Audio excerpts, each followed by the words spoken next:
Actually, mga kababayan, no, yung Duterte Black pa lang bullshit na eh. Hindi nyo ba nakuha kayong mga bumoto dito sa mga taong to na sila po ay tumakbo bilang senador hindi po para sa taong bayan kundi po kay Duterte? Bakit yung Duterte ba ang buong Pilipinas?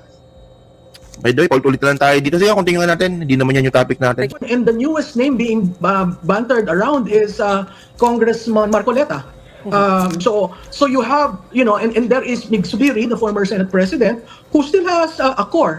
So when you look at the numbers, it would be interesting how these four individuals will play in the Senate.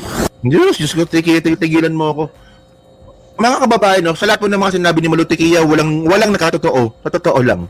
Ngayon, mga street choice, actually, ito ano lang to kumbaga, napapansin lang po natin na pagdating po talaga sa usapin ng INC, marami pong mga vlogger. May mga vlogger po talaga na medyo ilang hawakan or itapik itong issue po ng INC sa politika.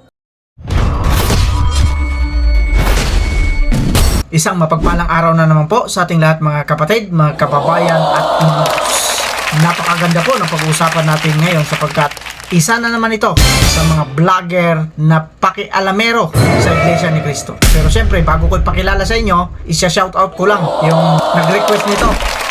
Sabi niya kasi sa atin, dalawin din daw natin itong isang pakialamero sa Iglesia ni Cristo. At ito na nga yan, boss. Ito na yon, request mo. Kaya sa araw na ito yung pag-uusapan natin. At syempre, bago tayo magsimula, nais ko lang magpasalamat at batiin si kapatid na Jesus Malyari. Napakasarap po ng pakiramdam sapagkat kanina po, nakita ko yung video ko, nilagay niya po doon sa kanyang channel.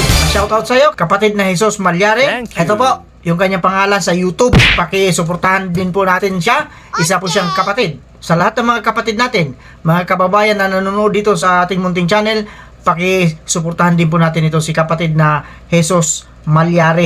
Napakagaling din po nito na kapatid. At syempre po, sa lahat ng mga kapatid, kagaya ng sinasabi niya, gagamitin ko yung kanyang sinabi na dito na tayo manood sa mga kapatid natin. Lalo na tayong mga kapatid sa Iglesia ni Cristo, dito na tayo manood, huwag natin lumabas pa. Suportahan natin yung sarili natin.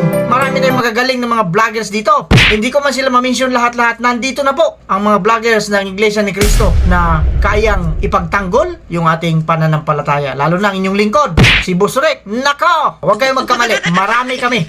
Akala ninyo ito na yung panahon. Pero syempre, maraming salamat muli, kapatid na Jesus Malyari. Ngayon, bago tayo magsimula, syempre, nabitin na kayo, no? Excited na kayo kung ano ba talagang itsura nitong ating pupulutanin ngayong araw na ito. Syempre, bati muna tayo ng isang magandang umaga po, Luzon, Visayas at Mindanao. At syempre pa, sa mga kapatid natin, mga kababayan natin na nasa iba't ibang panig ng mundo. Magandang umaga, magandang tanghali, magandang hapon, magandang gabi po sa inyong lahat dyan. Kamusta na po kayo? Sana po, datnan kayo ng video na ito na nasa mabuting kalagayan at sana po, pag napanood na ninyo itong video na ito, lalo na sa mga kapatid natin, wag po kayo ma-high blood. Hayaan nyo na po si Boss Rick ang ma-high blood. Di bali nang si Boss Rick ang ma-high blood, wag lang po kayo. Manood lang po kayo dyan, mag-enjoy kayo at ako na pong bahala dito. Ako po ang piloto ninyo ngayong araw na ito. Kagaya ng sinasabi natin, panoorin natin syempre yung kanyang video, baka magkamali tayo, so mas maganda panoorin natin at doon po tayo kukuha ng ating i-react. Pagkatapos ng video, of course, magre-react tayo at iriribat natin yung kanyang mga sinasabi. Ngayon, siya muna yung ating pakinggan, kaya ipasok na natin ang video. Guys, ako po si Takeru Miyamoto at welcome po sa aking munting channel. So mga kababayan, meron na po tayong bagong Senate President, si Marcoleta. Diyos ko, kalokohan to. Ano ba yan? Kung si Marcoleta po ay magiging Senate President, it's a big mockery sa institusyon po ng Senado. Hindi nyo na nga ginalang, binastos nyo pa. Mga kababayan po, no, hindi po tayo papayag na magkaroon po tayo ng Senate President na unang-una pikon. Pangalawa, pro-China na hindi po naniniwala sa West Philippine Sea. At pangatlo, mga kababayan, how can we guarantee na si Marcoleta po hindi lang po magiging lapdog ng INC at ni Manalo? Pag-usapan natin yan mga streetwise, no? Well, para sa akin, no, yung magkaroon po tayo ng Marcoleta sa Senado, kalokohan na, Senate President pa kaya? So para mag-gets natin, no, ito ito nabalita ito from News 5. Sabi dito, Kabilang si Senator-elect Rodante Marcoleta sa mga matutunog na pangalan mula sa Duterte Block. Ngayon may Duterte Block na, no? Na maaring maluklok bilang Senate President sa paparating na 28th Congress ayon sa campaign advisor niya si Malutikia. Malutikia! Wala ya. Kailan bang tumama sa mga sinasabi sa Malutikia? Actually, si Malutikia, mga kababayan, hindi na po siya political analyst. Ano na siya? Propagandist na siya. Ginagamit niya lang yung title na political analyst para magkaroon ng propaganda pabor sa Duterte. Oink, oink. Ko. Pikon din. Oh, para sa Marcoleta. Oh, so mga kababayan, no, ito, pag-usapan natin ito kasi napaka-interesting nito. So, ito ako yung nabalita ito sa News 5. Okay. Wait lang, ito. Play natin, ha. Na sa Kamara at Senado sa gitna ng posibleng pagpapalit ng liderato sa bagong Kongreso. Nasa frontline na balitang yan si May Alos Baños.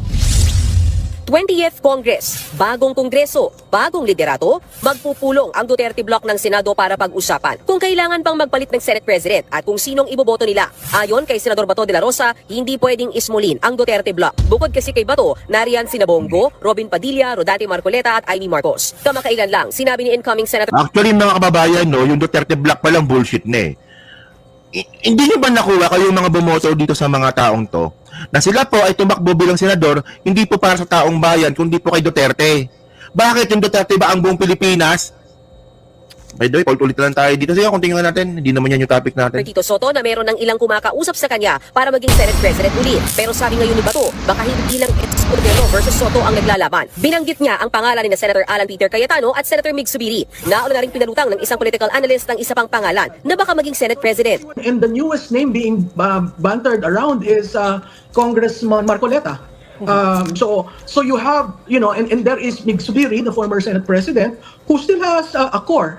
So when you look at the numbers, it would be interesting how these four individuals will play in the Senate. Diyos ko, tigilan mo ako. Mga kababayan, no, sa lahat po ng mga sinabi ni Malutikia, walang nakatotoo. Sa totoo lang.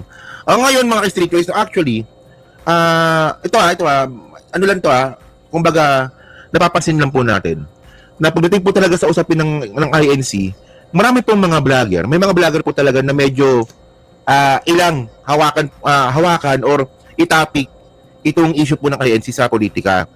Well, ako kasi nakaranas po ako niyan, no? Di ba alam nyo naman na tayo po. Nirerespeto po natin ang lahat ng religion. Kahit po INC, kailangan po irespeto po yan. Pagdating po sa religion. Pero pagdating po sa politika, ibang usapan na po yun. Hindi naman kasi pwede mga kababayan, no, na yung INC, irerespeto natin sa religion, sa paniniwala nila sa Diyos, tapos pati rin ba sa politika, kailangan natin irespeto ang INC. Hindi po. Magkaiba po na magkaibang issue po yan. Ngayon wala po tayong babanggitin dito tungkol sa INC sa paniniwala nila. Doon lang po tayo sa politika. Ang point kasi dito sa mga INC, pikon din kayo masyado. Nakita ko nga marami nag-unfollow sa akin, marami din nagagalit sa akin. May mga vlogger din po na INC na kino-content po ako. Well, kasi isa lang po ako sa mga vocal regarding nga po dito sa issues po nila. For example, di ba? Hindi kasi pwedeng exempted kayo. Pinasok niyo yung politika, hindi pwedeng batikos. Kasi ito yung INC, alam niyo, pikon po yan. Pag binabatikos yung religion nila, napipikon po yan. Ako po, hindi ko po gagawin yon. Doon po tayo sa politika. Ang point dito, pati ba naman sa politika na pinasok ninyo? Pag binatikos, pikon din kayo? Huwag ganoon. Tanong natin dito mga kababayan, si Marcoleta po ba magiging total lang ni Manalo? Yung mga desisyon ba ni Marcoleta bilang senador, hindi ba ito magiging basbas lang ng INC? Hindi ba maapektuhan? O hindi ba magiging kasangkapan si Marcoleta para magkaroon ng palakasan system para makapasok po yung mga Iglesia ni Cristo sa gobyerno? Walang problema kung walang problema kung qualified. Pero pag ipapasok nyo dahil sila ay INC na nangyayari po sa mga private company, na posible na rin po mangyari ito sa gobyerno. Hindi ba magiging kasangkapan si Marcoleta doon? Sabi ko nga sa inyo, so pag-usapan natin yan mga kababayan, no? So ito, no? Okay, pasensya na, masyado tayong mainit ngayon dito sa topic natin. So, okay. Kasi ito, mayroong interview dito si Marcoleta na ang kasama niya dito si Katunying. Tingnan ninyo, Alam naman po natin, no, na bawal po talaga ang INC dati na sumali sa politika. Pero eventually, naging exempted po si Marcoleta. At ito po, si Marcoleta lang po ay magiging doorway lang po. Ako naniniwala ako, no, dahil nga po siya naging successful nga si Marcoleta, marami na pong INC ang papasok sa politika. Eventually, siguro mga ilang dekada na lang po, nasakupin na rin po ng INC pati yung politika. Tira niyo ito. Tumakbo sa pagka-senador ang isang miyembro ng Iglesia ni Cristo. First of all, are you a member of the Iglesia ni Cristo? Gusto ko lang munang just to set the record straight. And number two, yun yung tanong na pwede po ba tumakbong senador ang isang miyembro ng Iglesia ni Cristo? Unang-una, kailangan malaman ng ating mga tagapakinig at taga-subaybay mo sa iyong malawak na program na ako'y membro ng Iglesia ni Cristo. So anong Iglesia ni Cristo ba si Marcoleta? Ano ba siya, handog? Handog o ano lang? Converted? Ako lang kasi balibalita ko, converted lang to eh. At generally speaking, ang isang miyembro ng Iglesia ni Cristo ay hindi pwedeng tumakbo sa politika. Ngunit kapag ikaw ay pinayagan, ikaw ay binigyan ng permiso para tumakbo sapagkat yun ay doktrina sa Iglesia ni Cristo, kinakailangan lahat ng gagawin mo ay ipagpapaalam mo sa pamamahala ng Iglesia. Kapag ikaw Ayan na, diba? Sabi sa inyo eh. Oh, pag kayo po ay pinayagan at kayo po ay Iglesia ni Cristo, dapat lahat ng gagawin nyo, alam po ng kapatiran. Especially yung mga nasa taas. Then, tanong kasi dito, ito eh. Pinayagan si Marcoleta ng INC na tumakbo. So, hindi pwedeng, alam nyo yan, kayong mga member ng INC, alam nyo yan. Huwag kayo magtanga-tangahan dito. Hindi po papayagan si Marcoleta na tumakbo bilang senador o maging politiko nang walang kondisyon. Duterte Black kung walang yan. Oh, so ngayon, syempre, ito ang point natin dito eh. Yung mga ginagawa ba ni Marcoleta sa Senado o rin mga gagawin niya pa. Kasi kung, ito, para malinaw, no? Kasi kung ganoon nga po yung paniniwala natin, no, na lahat po ng gagawin ni Marcoleta, kasama po sa kasunduan, no? Kung paano siya kumilos bilang senador, kung ano yung mga dapat niyang desisyon bilang senador. Bago tayo mag-react doon sa video na napanood natin, ito pala yung takero na sinasabi mo. Para doon sa mga Ilocano, alam nyo na ang ibig ko sabihin nito. Takero! Doon sa mga Ilocano, sila nakakaalam kung ano ibig sabihin yan. Ito na yung sinasabi ko rito. Medyo tumaas ng konti yung aking blood pressure. Anong nakapagpataas sa blood pressure mo, boss? Ito yon, yung sinabi niya, di daw siya papayag na maging Senate President si Senator Rodante Marcoleta. Lika nga. Mag-usap na tayo rito. Ano ba ang sinasabi mo? Hindi ka papayag na si Senator Rodante Marcoleta ang maging Senate President. At ano naman ang iyong dahilan? Ob ka ba? Ano naman ang magagawa mo kung hindi ka papayag? Bakit? Senator ka ba? Baka gusto mong pumunta ka muna dun sa Senado. Tumakbo ka muna maging senator bago ka magsalita dapat ng ganyan. Ob ka. Takero. Isa na yan. Meron pa. Ito ba yung sinasabi niya rito? Pikon daw kasi si Senator Marcoleta. Yun ang sinasabi niya. Kaya hindi raw bagay na maging Senate President sapagkat pikon si Senator Rodante Marcoleta. Talaga lang ha. Ngayon, ibig sabihin, hindi ka napipikon. Tignan natin ngayon. Subukan mo si Boss Rick kung hindi ka mapikon. Abangan mo ang mga susunod na sasabihin ko. Takero, takki mo. Ito, nagsalita pa ito ng hindi maganda. Sasabihin ko ba ito? Spellingin ko na lang. B-U-L-L-S-H-I-T.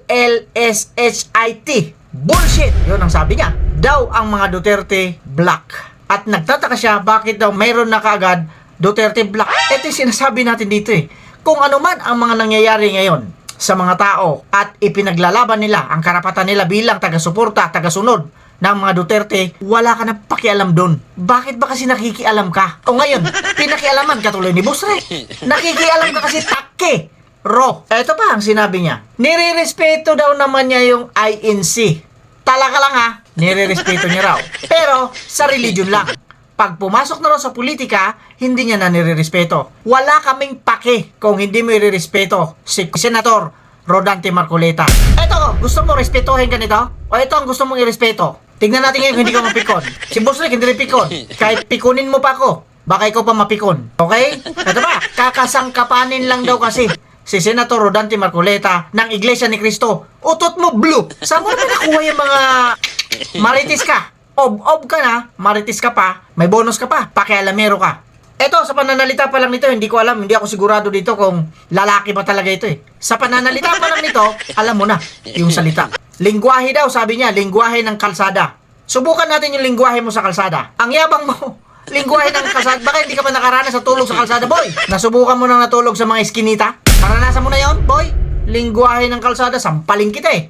Yan, tingnan natin kung hindi ka mapikon. Eto pa, dadami na raw kasi ang mga Iglesia ni Cristo na magiging politiko sapagkat pinayagan na ng Iglesia ni Cristo na maging politiko, maging senador, itong si Senator Rodante Marcolita. Ano naman yung pakialam mo? Napipikon na ako sa'yo. Boss Rekwag, easy ka lang. Chillax ka lang, boss. Wala yan, malit lang yan. Takki lang yan. Yan ang sinasabi ko sa'yo. Tingnan natin pag dumating sa'yo itong video ko, tingnan natin kung hindi ka mapikon. May sinasabi pa siya. Hindi raw kasi papayagan si Senator Rodante Marcolita ng Iglesia ni Cristo kung walang kasunduan. Eto, sumusobra na ito. Talagang mapipikon na ako dito eh. Boss Rekwak. Wag, nag-usap tayo kanina. Sabi mo, hindi ka mapipikon. Ganun ba? Sige, hindi ako mapipikon.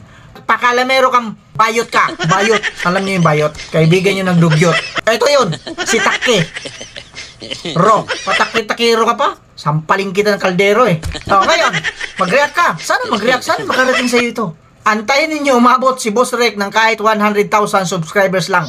Kayong mga vloggers na ganyan, yung itsura ninyo, ganyan yung mga style ninyo, bibirahin ko talaga kayo. Lalo na ikaw, Takke, utot mo blue.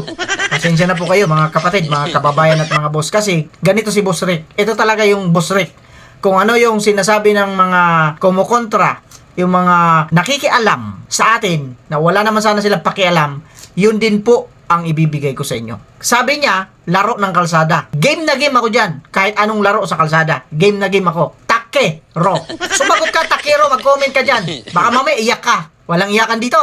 Walang takbuhan doon kung saan ha. Dito tayo magsagutan.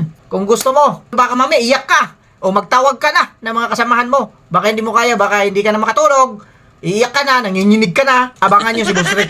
Swerte kayo. 7.4. Maraming salamat po sa lahat ng mga subscribers, sa lahat ng mga sumusuporta sa inyong lingkod, sa inyong munting, sa ating munting. Nabubulol talaga ako pag ganito ang mga pinag-uusapan natin dito eh. Ganun pa man, syempre, kagaya na sinasabi natin dito, mag-iingat po tayong lahat. Pwera lang po sa mga taong hindi nag-iingat. O, let's go!